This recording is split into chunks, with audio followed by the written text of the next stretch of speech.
The transport ship shuddered as it docked with Nexus 7 station. Lihana pressed her face against the small window and watched the massive structure grow larger.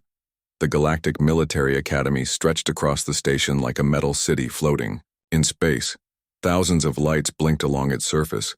She had never seen anything so big. "First time seeing the Academy?" asked Park Jin-ho from the seat beside her. He was tall for a human and had kind eyes. His uniform was perfectly pressed even after the long journey from Earth. "Yes," Hana said. "It looks scary." Kim Mira laughed from across the aisle. She was smaller than both of them, but her voice was strong. "Everything looks scary when you are nervous. We will be fine." The three humans were the first of their species to attend the Galactic Military Academy. Earth had finally been accepted into the Galactic Union after decades of trying. The Academy was their chance to prove that humans deserved to be here, no pressure at all. The docking clamps locked into place with a loud bang. Other passengers began gathering their bags. Most of them were aliens. Hana saw tall blue creatures with 4 arms, small fuzzy beings with big eyes, and something that looked like a walking tree. They all seemed to know what they were doing. She felt very lost. "Attention, new cadets," came a voice over the speaker. It spoke in Universal Standard, the common language used across the galaxy. "Report to Docking Bay 7 immediately. Do not keep Commander Thexvar waiting." The passengers filed out of the ship. Hana grabbed her single bag and followed Jinho and Mira down the ramp. The docking bay was huge and cold. The ceiling stretched high above them, and the floor was made of metal that rang under their boots. Dozens of new cadets stood in rough groups talking in low voices. Then Hana saw Commander Thexvar, and her breath caught in her throat. He was massive. The Vorthak species was known for being big, but seeing one up close was different. He stood, nearly 8 feet tall with broad shoulders covered in thick muscle. His skin was dark gray like stone and ridges of bone ran along his arms and back. His face was flat with small eyes that seemed to look right through you. When he moved, his boots made the metal floor shake. "New cadets," Commander Thexvar's voice boomed across the docking bay. "Form ranks now." The alien cadets quickly arranged themselves in neat rows. The humans looked at each other, confused. They had basic military training from Earth, but this was different. Hana found herself in the back row between a bird-like alien and something with too many tentacles. Commander Thexvar walked slowly along the ranks. He stopped in front of different cadets studying them. When he reached the humans, his lips pulled back in what might have been a smile. His teeth were very sharp. "So," he said, his voice like rocks grinding together. "These are the famous humans, the newest members of our great union." He leaned down toward Jinho. "You look soft, little mammal." Jinho kept his eyes forward and said nothing. "Good training." Commander Thexvar moved to Mira. "And you, so small. Are you sure you are old enough to be here?" Mira's jaw tightened, but she also stayed quiet. Then the commander reached Hana. He stared at her for a long moment. She was average height for a human woman, with dark hair pulled back in a regulation bun. Her uniform fit well and she stood straight. But next to the massive Vorthak, she looked tiny. "What is your name, human?" he asked. "Cadet Lihana, sir," she replied. "Lihana," he repeated slowly. "Tell me, Lihana, what makes you think you belong here?" Hana looked up at him. His small eyes were like black stones. "I want to serve, sir," Commander Thexvar laughed. It was not a pleasant sound. "You want to serve? How sweet. Do you know what we do here, little human? We make warriors. We forge soldiers who can fight across 1,000 worlds. We break the weak and build the strong." He leaned closer. "Which one are you, Lihana?" "I guess we will find out, sir." The commander's eyes narrowed. For a moment, the docking bay was completely silent. Then he straightened up and moved on to the next cadet. After Commander Thexvar finished his inspection, he led them through the academy corridors. The walls were bare metal painted in dull gray. Their footsteps echoed as they walked. Hana noticed that the gravity felt normal, which meant it was adjusted for the average of all species. That meant it was lighter than Earth gravity. She would have to be careful not to move too fast or jump too high. They passed other cadets in the halls. Most of them were older students in advanced classes. They watched the new recruits with various expressions. Some looked curious. Others looked like they were already planning how to make the newcomers miserable. The tour ended at the barracks. Each species had their own section to accommodate different needs for air, temperature, and space. The human section was small, just 3 rooms. Hana got one to herself while Jinho and Mira shared the other. The 3rd room was empty, waiting for more human cadets who might come later. Hana's room was tiny but clean. It had a narrow bed, a small desk, and a closet for her uniforms. A single window looked out at the stars. She sat on the bed and it was too soft. Everything on Earth was built for higher gravity, so even furniture was more solid. A chime sounded, meaning dinner time. Hana changed into her casual uniform and met the others in the hallway. The mess hall was enormous, filled with long tables, and hundreds of cadets. The noise was incredible as dozens of different species talked, ate, and laughed together. The humans got their food and found an empty table. The meal was bland but nutritious, designed to work with many different digestive systems. As they ate, Hana watched the other cadets. She saw the bird-like aliens with their quick movements and sharp beaks. The insect-like ones clicked and buzzed when they talked. A group of plant-based beings sat under special lights that helped them photosynthesize, but it was the Vorthak table that drew her attention. There were about 20 of them, all big and intimidating. They sat apart from everyone else, talking in their harsh language. Sometimes they would look at other tables and laugh. When their eyes swept over the humans, Hana felt a chill. "They do not like us," Mira said quietly. "They do not like anyone," replied a new voice. The humans looked up to see a Cathari cadet standing beside their table. The bird-like alien had bright blue feathers and large golden eyes. Her beak was curved and looked very sharp. "May I sit?" the alien asked. "I am Cadet Veltara." "Please," Jinho said, moving over to make room. Veltara settled her wings and sat down. "You are the humans. I have been curious about your species." "Why?" Hana asked. "Because you are new, and because the Vorthak seem especially interested in you." Veltara's head tilted to one side. "That is usually not a good thing." Mira looked over at the Vorthak table. "What do you mean?" "The Vorthak believe in strength above all else. They see kindness as weakness and cooperation as failure. When new species join the academy, the Vorthak like to test them, to see if they are worthy." "Test them how?" Jinho asked. Veltara's feathers ruffled slightly. "By breaking them, physically, mentally, emotionally. If you survive, they might respect you. If you do not," she made a gesture that clearly meant something bad. Hana felt her stomach tighten. "What should we do?" "Keep your heads down. Do not draw attention. Learn fast and stay out of their way." Veltara stood up. "I must go, but be careful. Commander, Thexavar has that look in his eyes. The look he gets when he finds a new toy to play with." After Veltara left, the 3 humans sat in uncomfortable silence. Around them, the mess hall continued its normal chaos, but now it felt different, more dangerous. "We can handle this," Mira said finally. "We trained for this." Jinho nodded. "Earth military is not soft. We know how to be strong." Hana looked at her friends and felt grateful. They were right. Humans had survived wars, disasters, and challenges that would destroy other species. They were tougher than they looked. But as she glanced back at Commander Thexvar, who was staring directly at her across the crowded room, she wondered if being tough would be enough. The alarm sounded at exactly 0500 hours. Hana was already awake, staring at the ceiling. She had barely slept. Every time she closed her eyes, she saw Commander Thexvar's face from dinner. The way he looked at her like she was something small and breakable. She rolled out of bed and got dressed quickly. The other humans were already in the hallway, looking tired but ready. They had learned the hard way that being late to anything meant extra punishment duties. "Ready for another fun day?" Mira asked, but her smile was forced. The past week had been difficult. Basic training was harder than anything they experienced on Earth. Not because of the physical demands, but because of the constant pressure from the Vorthak instructors.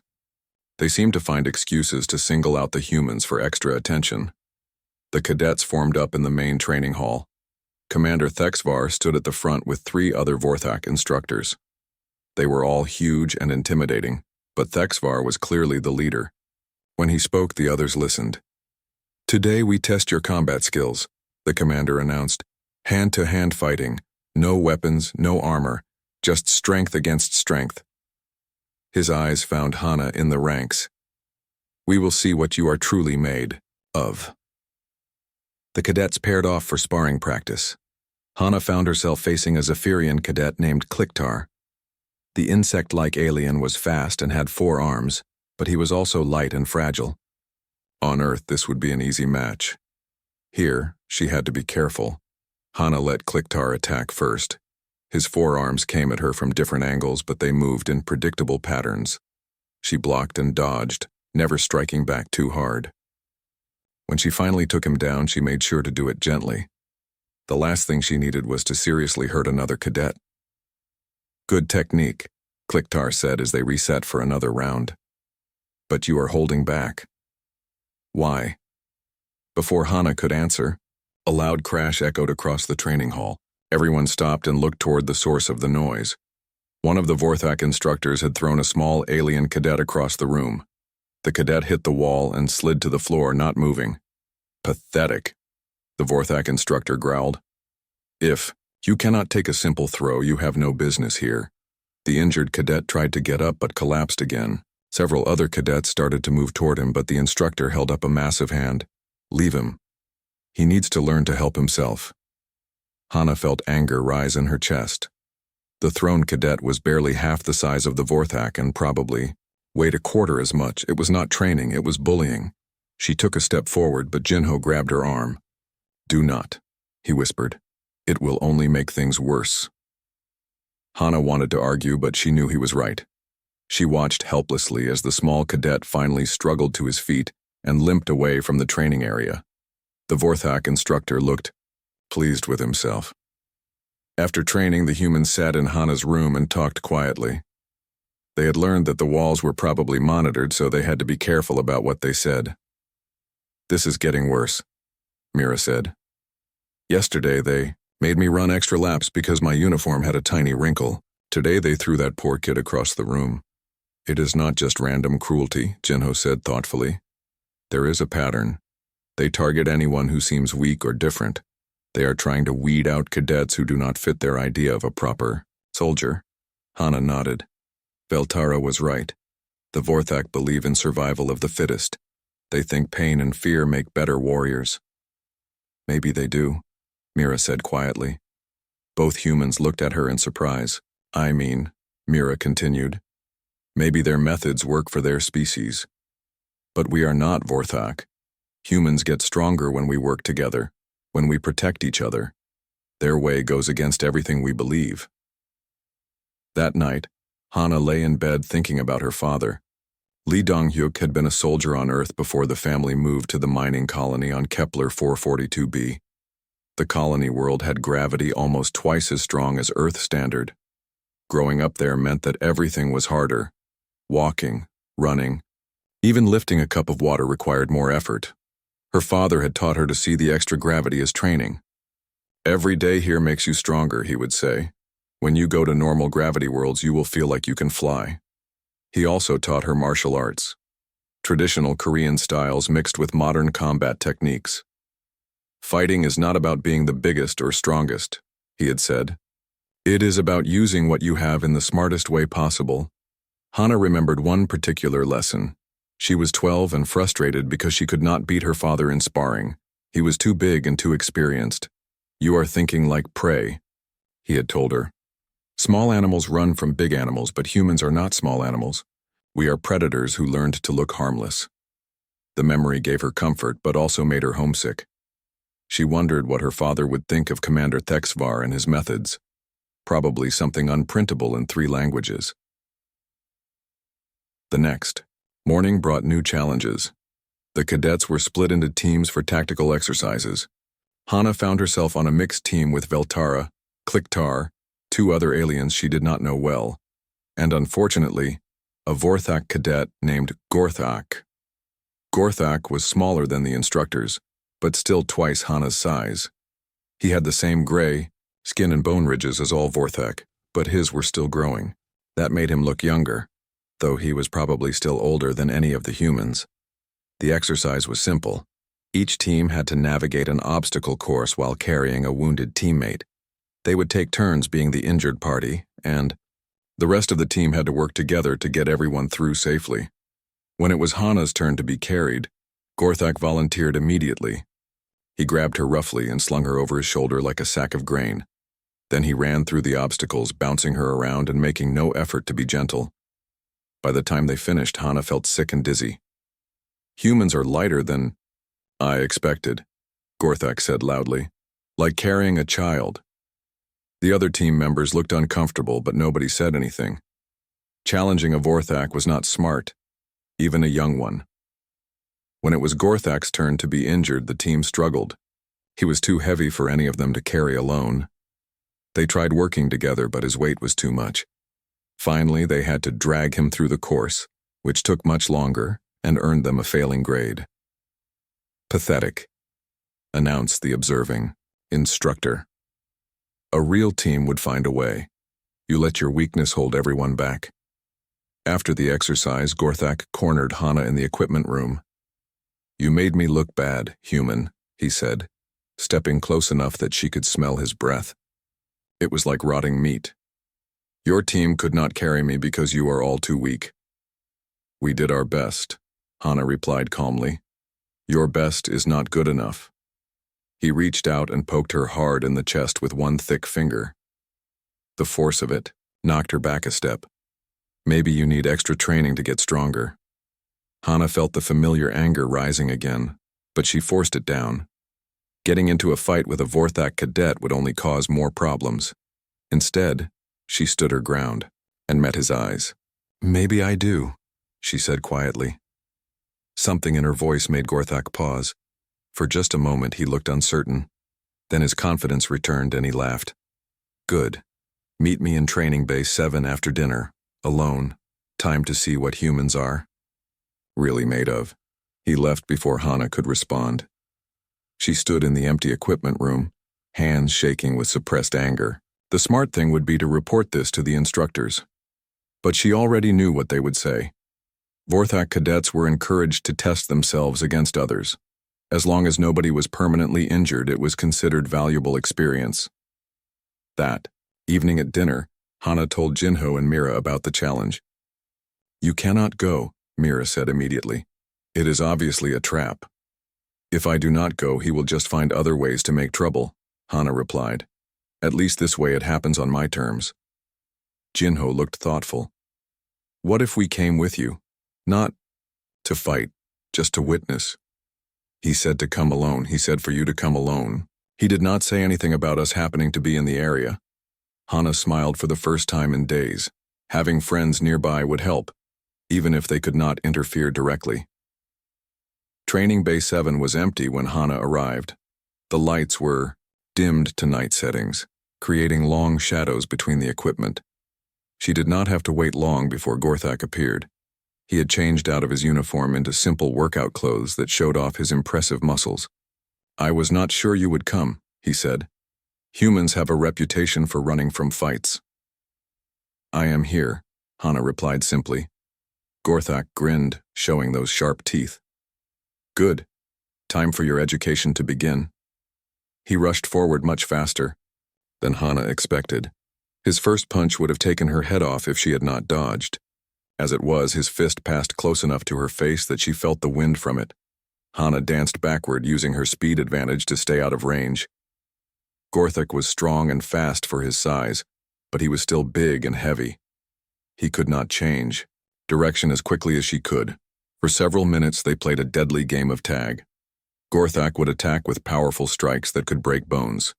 Hana would dodge and occasionally land light hits that barely seemed to affect the massive alien. She was clearly faster, but he had reach and power. "Stop running," Gorthak snarled. "Fight like a warrior, not a frightened animal. Hana realized that he was getting frustrated. Good. Angry opponents made mistakes. She continued word traveled fast in the academy. By breakfast the next morning, everyone knew that the human cadet had defeated Gorthak in single combat. The reactions were mixed and intense. Most of the non-Vorthak cadets looked at Hana with new respect. Veltara nodded approvingly when their eyes met across the mess hall. Kliktar actually approached their table to congratulate her. Even cadets from species she had never spoken to gave her small gestures of acknowledgement. But the Vorthak table was a storm cloud of anger and whispered conversation. They kept looking at the humans with expressions that promised trouble. Gorthak sat among them with his arm in a support sling, his face dark with shame and rage. Commander Thexvar was nowhere to be seen, which somehow made everything worse. Hana would have preferred open confrontation to this waiting and wondering what was coming next. The answer came during the afternoon combat simulation. The exercise was supposed to test tactical thinking under pressure. Teams of cadets were given a scenario where they had to rescue hostages from a defended position using limited resources. Hana's team was assigned old and damaged equipment. Their practice weapons kept jamming. Their armor had gaps that left vital areas exposed, and their communication devices barely worked. Meanwhile, other teams received new gear that functioned perfectly. "This is not an accident," Jinho muttered as he struggled with a helmet that did not fit properly. Mira nodded while trying to repair a scanner that kept shutting down. "They want us to fail." But Hana was more worried about the equipment failures than the obvious sabotage. In a real combat situation, malfunctioning gear could get people killed. Even in a simulation, someone could be seriously hurt if their safety systems did not work properly. She found instructor Velmoth, a Cathari who usually ran the technical aspects of training exercises. The bird-like alien was checking equipment at a supply station. "Sir," Hana said, approaching carefully, "our team's gear has multiple malfunctions. The safety protocols might not work correctly." Velmoth looked at the damaged equipment and ruffled his feathers in concern. "This should have been caught during inspection. I will get you replacement gear immediately." "That will not be necessary," came a booming voice from behind them. Commander Thexvar approached with heavy footsteps. He had been watching from somewhere nearby, waiting for exactly this moment. "The human cadets will use the equipment assigned to them," the commander announced. "Warriors must learn to fight with whatever tools they have available." "But sir," Velmoth began, "the safety systems are compromised. Someone could be seriously injured." "Then they will learn to be more careful," Thexvar replied coldly. "Real battles do not pause for equipment failures." Velmoth looked like he wanted to argue, but challenging a Vorthak commander was not wise for anyone. He gathered his feathers close to his body and stepped back.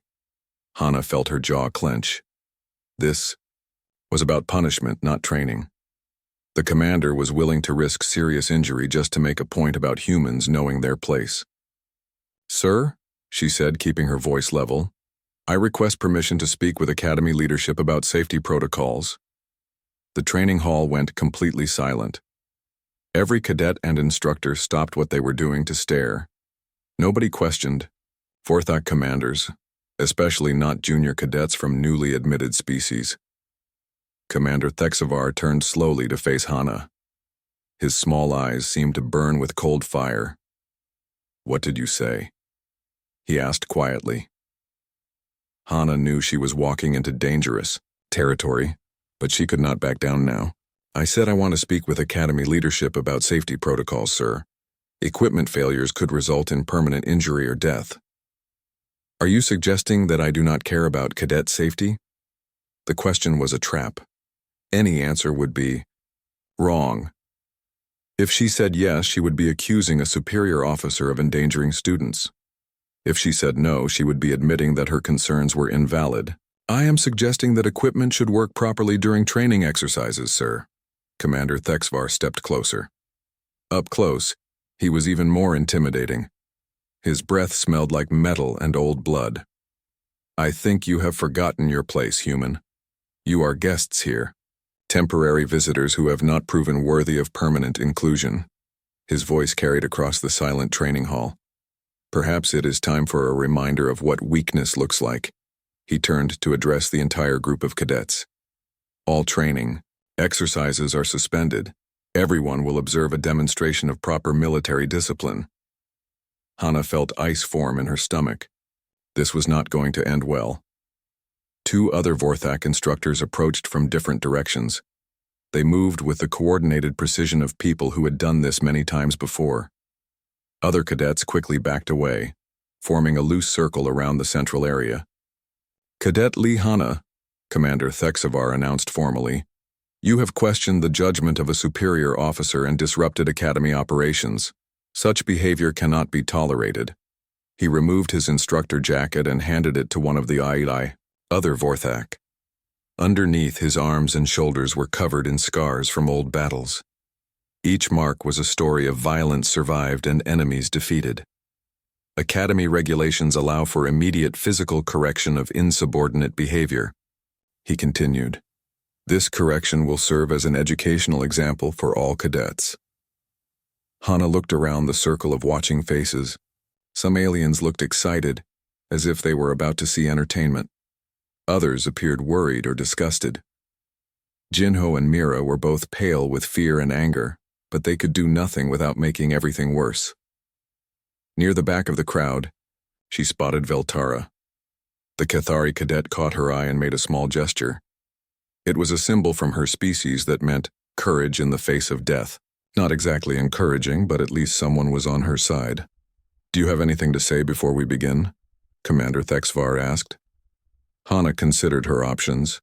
She could apologize and hope for mercy. She could try to run, though that would only delay the inevitable. Or she could face this with dignity and hope to minimize the damage. I stand by my concerns about equipment safety, sir, she said clearly. Several cadets gasped at her boldness. Commander Thexavar actually smiled, which was somehow more frightening than his anger had been. Excellent. A warrior should have convictions, even foolish ones. He began to circle her like a predator studying prey. His footsteps rang against the metal floor with mechanical precision. Tell me, Cadet Lee Hana, what do you know about Vorthak disciplinary traditions? Nothing, sir. We believe that pain is the greatest teacher. Physical correction leaves lasting lessons that mere words cannot provide. He stopped directly in front of her. When a subordinate questions authority, that questioning must be answered with unmistakable clarity. He raised one massive hand, fingers spread wide. Each digit was thick as a human thumb and ended in a blunt claw. The hand looked capable of crushing stone. This is your final chance to apologize and accept lesser punishment. Hana thought about her father's lessons, about standing up for what was right, even when it was dangerous, about protecting others even at personal cost, about never backing down from bullies no matter how big they were. I will not apologize for caring about cadet safety, sir. Commander Thexavar's smile widened. Perfect. He drew back his arm, muscles bunching like coiled springs.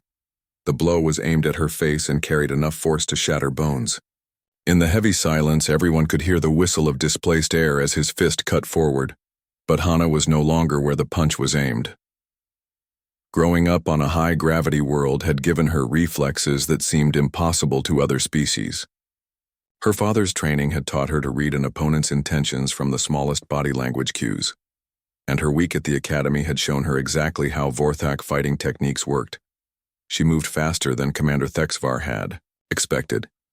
Instead of trying to block or dodge backward, she stepped forward and to the side. His massive fist passed through empty air while she grabbed his extended arm with both hands. The move was pure instinct, trained into her through years of practice. She planted her feet, twisted her hips, and used his own momentum against him. Physics and leverage did the rest. Commander Thexvar was big and strong, but he was also top-heavy and off-balance from his missed punch. When Hana pulled and twisted, his center of gravity shifted in a way his body could not compensate for. He began to fall forward. Hana adjusted her grip and continued the motion, adding her own strength to his falling weight. At the crucial moment, she pivoted and drove her shoulder upward into his descending torso. The combination of forces created a lever effect, that Vorthak physiology was not designed to handle. Their spines were strong but inflexible, built for power rather than mobility. When Commander Thexvar's back was bent at an impossible angle over Hana's shoulder, something had to give. The crack was like thunder in the silent training hall. Commander Thexvar hit the ground hard and did not get up. He lay motionless except for the rapid rise and fall of his chest. His eyes were wide with shock and pain, but below his shoulders, nothing moved at all. Hana stood over him, breathing hard but steady. Around the circle, dozens of alien faces stared in complete disbelief. The most feared instructor in the academy, the symbol of Vorthak's strength and authority, was paralyzed on the floor by a hit and Ari. The holding cell was small and cold. Hana sat on the narrow bench and stared at the gray metal walls. She had been here for 6 hours since the incident in the training hall. Nobody had spoken to her except to deliver a meal of bland nutritional paste and water. She could hear activity in the corridors outside. Heavy footsteps, urgent voices, and the hum of official vehicles arriving and departing.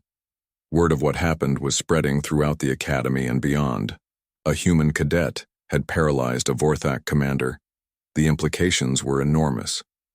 The cell door opened with a sharp hiss. Admiral Kethnox entered, followed by 2 guards and a small floating device that was probably recording everything. The Admiral was tall and elegant, with bright blue feathers that seemed to shimmer under the artificial lights. Her golden eyes were intelligent and alert. "Cadet Lee Hana," the Admiral said, settling onto a chair that had been brought for her. "I am Admiral Kethnox, Senior Academy Administrator. We need to discuss what happened today." Hana stood at attention. "Yes, sir."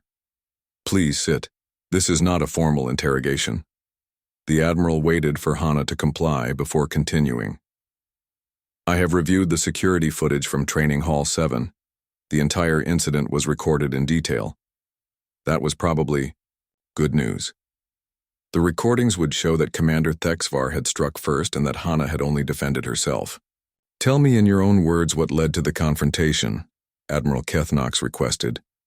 Hana carefully recounted the events, starting with the sabotaged equipment and ending with Commander Thexvar on the ground. She tried to keep her account factual and unemotional, though it was difficult when describing the commander's obvious intent to cause serious harm. The Admiral listened without interruption, occasionally making notes on a digital pad. When Hana finished, there was a long pause. "The security recordings support your version of events," Admiral Kethnox said finally. "They also reveal several disturbing patterns of behavior by Commander Thexvar and other Vorthak instructors." She activated a holographic display that showed various training sessions from the past weeks. Hana watched herself and the other humans being subjected to increasingly harsh treatment.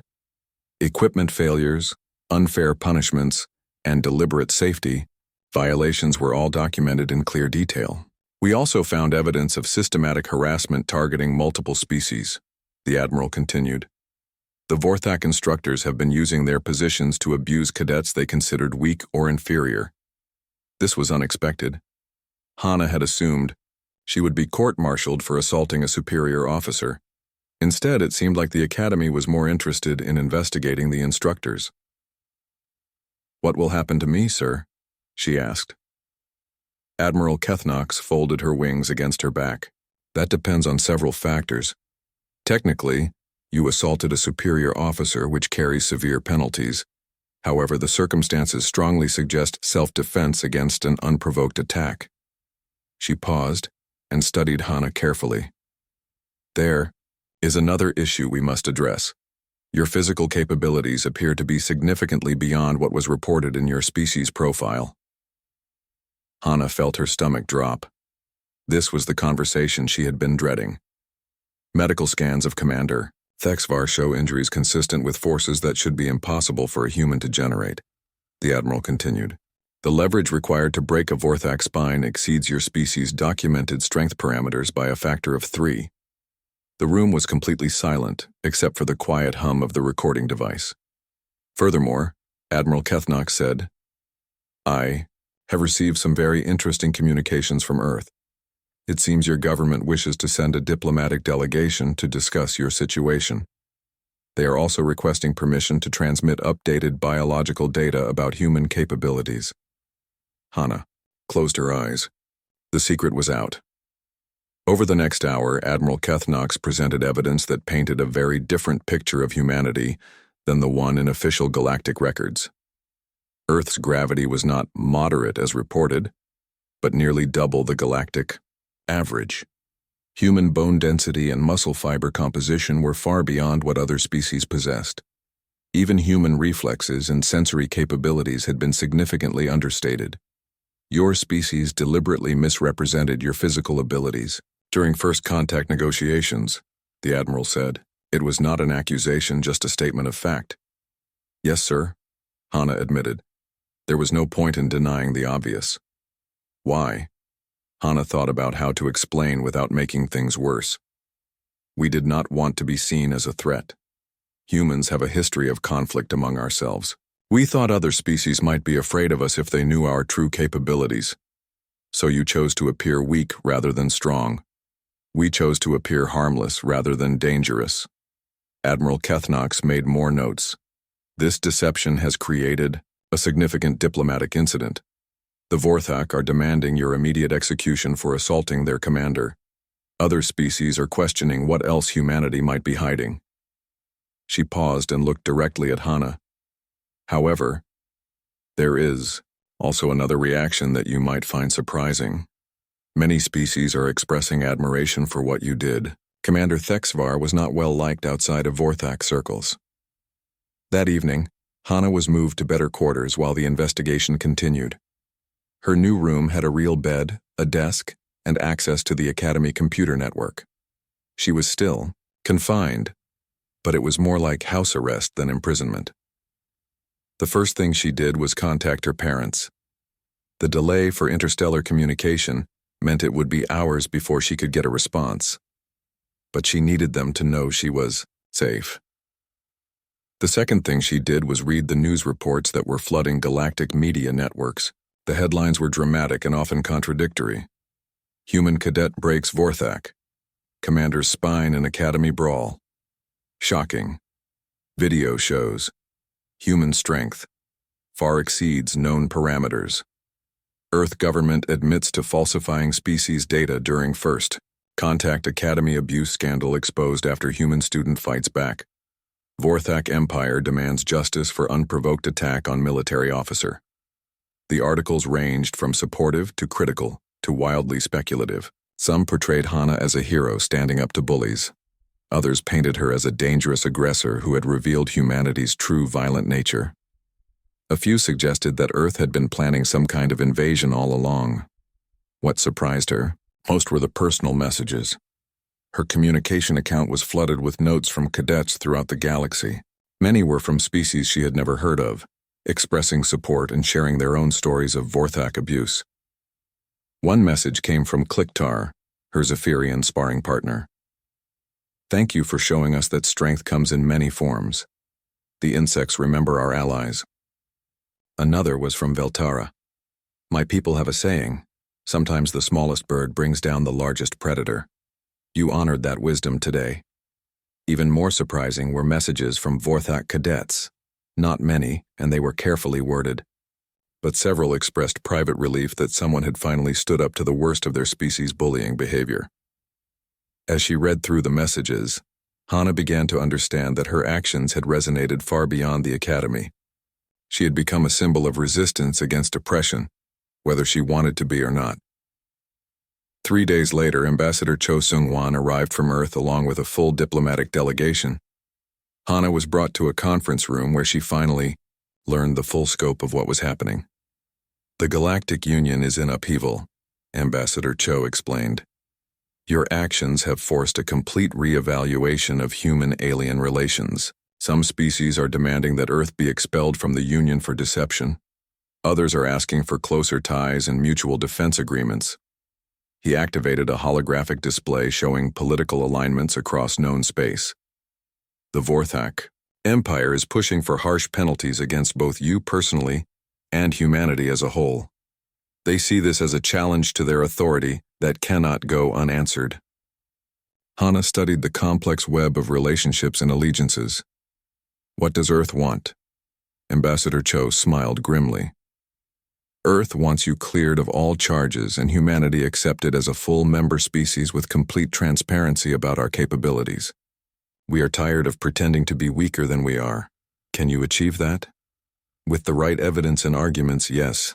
The Academy investigation has revealed extensive abuse that violates multiple galactic treaties.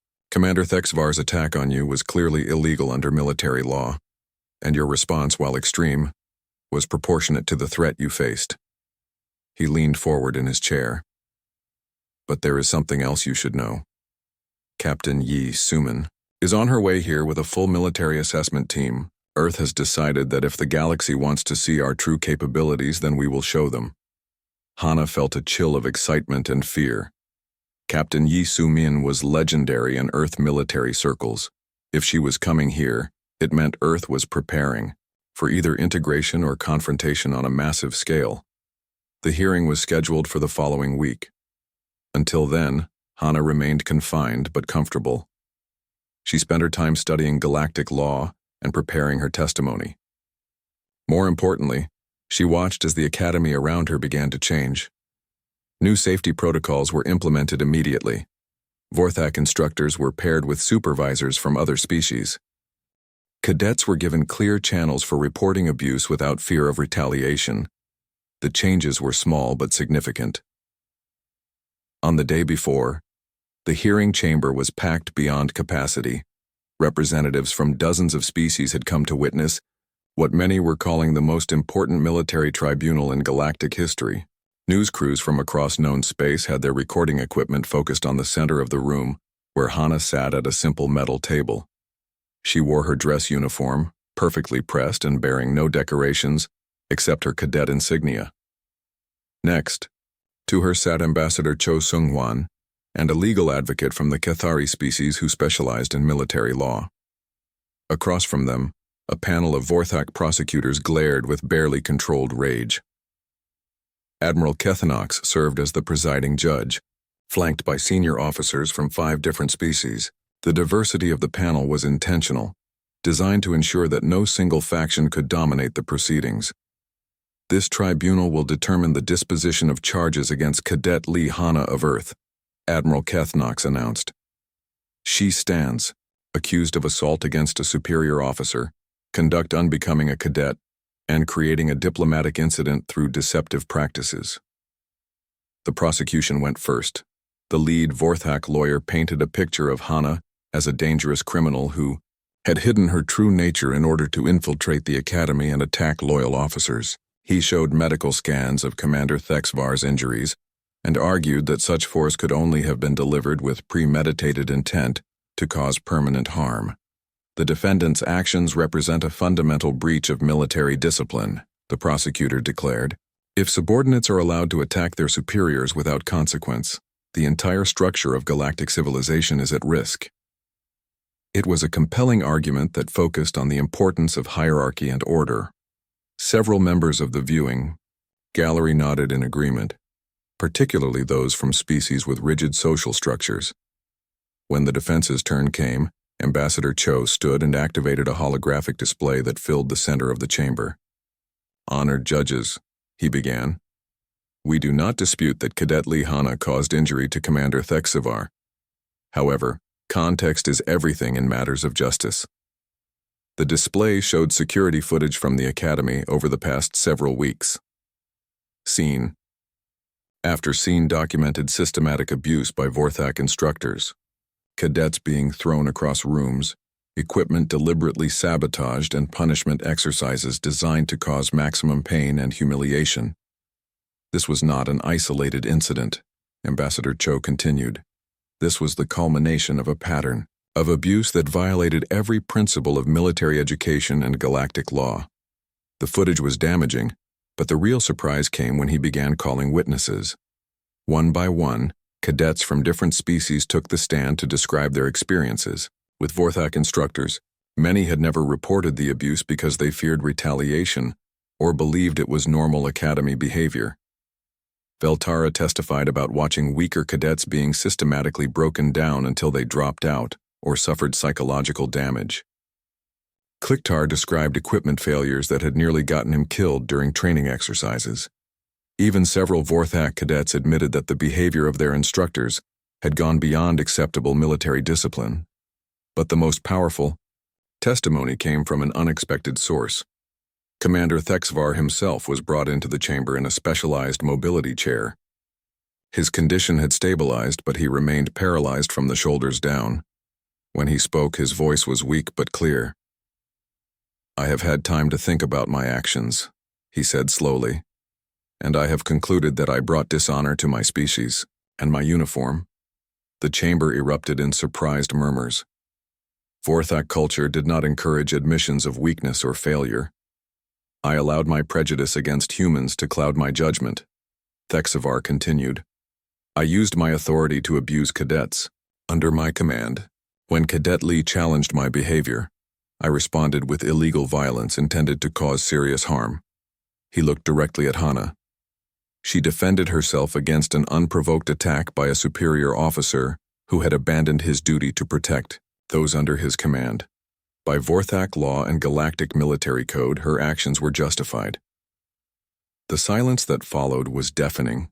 A Vorthak commander had publicly admitted fault and absolved his human attacker of blame. It was unprecedented in recorded history. The prosecution tried to recover by arguing that regardless of provocation, humans had clearly lied about their physical capabilities and could not be trusted. This opened the door for the defense's most dramatic revelation. Captain Yi Sumin entered the chamber wearing the full dress uniform of Earth Defense Forces. She was tall and moved with the fluid grace of someone who had spent her entire life in variable gravity environments. When she spoke, her voice carried the authority of someone who had commanded starships in combat. "The Galactic Union requested full disclosure of human capabilities," she announced. "We are prepared to provide exactly that." She activated her own holographic display, and the chamber filled with data that rewrote everything the galaxy thought it knew about humanity. Earth's true gravity was revealed as 9.8 meters per second squared, nearly twice what most species experienced as normal. Human bone density was 3 times galactic average. Muscle fiber composition showed strength ratings that put humans in the same category as species considered naturally warrior-like. But the real shock came with the military data. "Humanity has been engaged in constant warfare for our entire recorded history," Captain Yi explained. "We have refined the arts of combat, strategy, and survival to a degree that most peaceful species cannot comprehend." She showed footage of human military exercises. Soldiers moving in full combat gear across terrain that would challenge most alien species unencumbered. Special forces operations that demonstrated speed, precision, and lethality that seemed almost superhuman to galactic standards. "We concealed these capabilities not to deceive, but to protect both ourselves and others," Captain Yi continued. "Humans are natural warriors, but we are also natural protectors. We use our strength to defend those who cannot defend themselves." She gestured toward Hana. "Cadet Lee's actions exemplify human values. When faced with abuse of power, she did not seek personal gain or revenge. She sought to protect her fellow cadets and uphold the principles of justice that military service should represent." The final witness was Admiral Vektar, the highest-ranking Vorthak officer present. His testimony was brief, but crucial. "The Vorthak Empire has reviewed the evidence presented in this hearing," he said formally. "We withdraw all charges against Cadet Lee Hana and extend our apologies for the behavior of our personnel." He paused and looked around the chamber.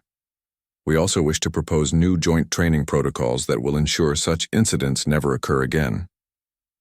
The tribunal recessed for deliberation, but the outcome was no longer in doubt. When the judges returned, Admiral Kethnox delivered a verdict that would reshape galactic military education. "Cadet Lee Hana is cleared of all charges and commended for her courage in exposing systematic abuse," she announced.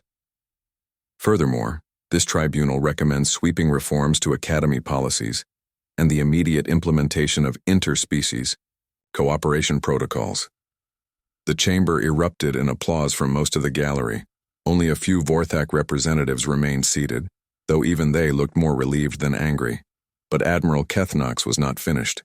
The evidence presented here reveals that humanity possesses capabilities that make them valuable allies and formidable opponents, she continued. The Galactic Union extends an invitation for full membership with all associated rights and responsibilities.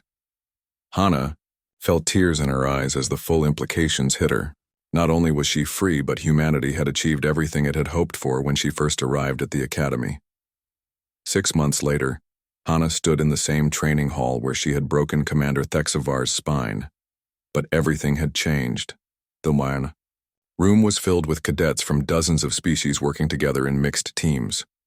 Human instructors stood alongside aliens, sharing knowledge and techniques that had once been closely guarded secrets. The atmosphere was one of mutual respect rather than fear-based hierarchy.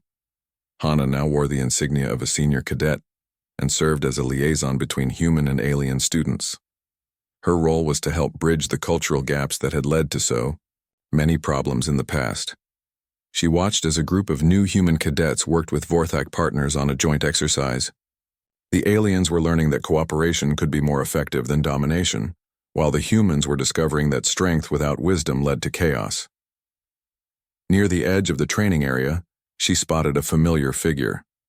Commander Thexvar sat in his mobility chair, observing the exercises with keen interest.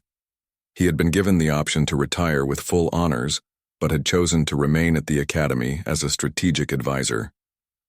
Their eyes met across the room, and he nodded slightly. It was not friendship, exactly, but it was understanding. They had both been changed by their confrontation, and both had learned important lessons about the nature of true strength. After training ended, Hana walked to the observation deck that overlooked the Academy's main docking bay. She could see transport ships arriving with new cadets from across the galaxy. Among them were more humans, no longer hiding their capability.